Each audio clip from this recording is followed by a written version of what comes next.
Okay, so getting perfect exposure out of our camera isn't quite that easy, but it doesn't have to be that difficult either. Getting to know your camera along with your shooting profile and a couple important accessories are really the only pieces to the puzzle. I guess we can take some pressure off the title and call it something more like manageable exposure rather than perfect exposure, because there's a lot of things we can do in post to make our footage look good, even when it doesn't look that great in camera. The area we're looking for exposure is somewhere between not completely blown out or underexposed. That gives us plenty of room to work with even if we have to make some tweaks in post. Okay, so let's see what it takes to get the best exposure settings out of our camera and get it all set up here.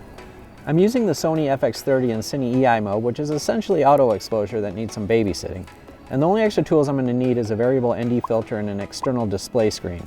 This camera has the typical exposure tools such as the exposure meter, histogram, and zebras. You'll find that the exposure meter, where logically you'll want to shoot for 0 for perfect exposure, isn't going to be accurate most of the time, mainly because it's picking up reflected light from the subject and bringing that information back to the camera. The histogram will show you a pretty accurate measure of your whole scene's exposure, and the zebras will show all the overexposed areas. The one big menu change in the FX30 that really helps with exposure is the option to turn on a display LUT that shows you pretty much how the footage is going to look after it's color graded. This LUT only takes place on your camera's display, so it won't affect your actual file at all. Most of my shooting is outside during the daytime, so I'm constantly dealing with the sun, especially in Las Vegas where it's sunny on average about 300 days a year. The first thing we'll do is put on our savior for outdoor shooting, and that's our trusty variable ND filter. Anytime it's sunny or partly cloudy, you're going to need to use an ND filter. After the ND is in place, we'll set up our external display, which is just my phone plugged into my USB-C port and connected to the Monitor Plus app. Right now I'm using this strictly for a larger display and not relying on a lot of the features the app offers.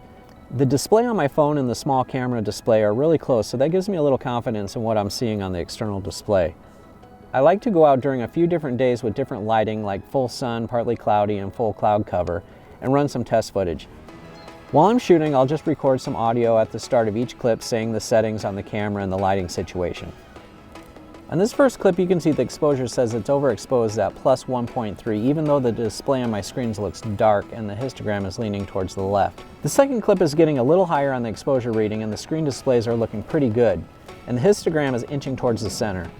You can see how I noted the time, type of light, and direction of the sun on all the clips just for future reference. Now the third clip says it's totally blown out on the exposure reading but looks great on the screens, and the histogram is peaking in the center. You can see after applying a LUT, it looks great with very little color grading to do. Check out these other sample clips with the notes and different outdoor lighting conditions, and see how all the clips with good exposure have similar settings.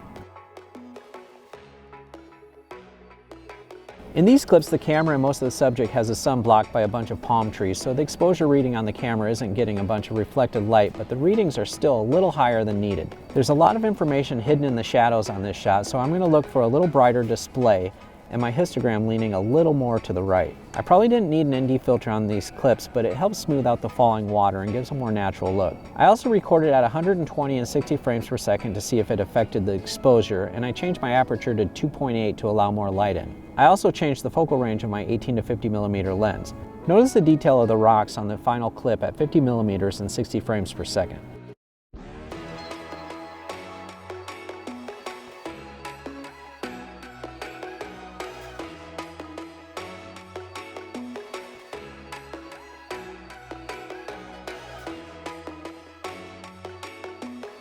These samples are from a rare full cloudy day, actually with a little bit of rain, and we didn't need to count on our trusty ND filter at all.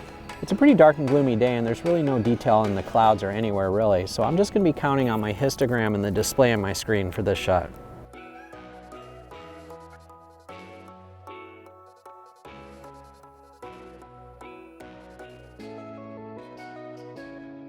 That's about it. I'm basically counting on my display screens, my ND filter, and my histogram to deal with the lighting situation I'm given, and I always get good enough exposure to work with. The Sony FX30 has been a great camera for handling obstacles like this, and I'm really looking forward to using it in the future. Make sure you hit the like button if this video helped you out any, and don't forget to subscribe so you don't miss any of our upcoming videos helping you create some amazing outdoor content. And as always, we'll see you again in the great digital outdoors.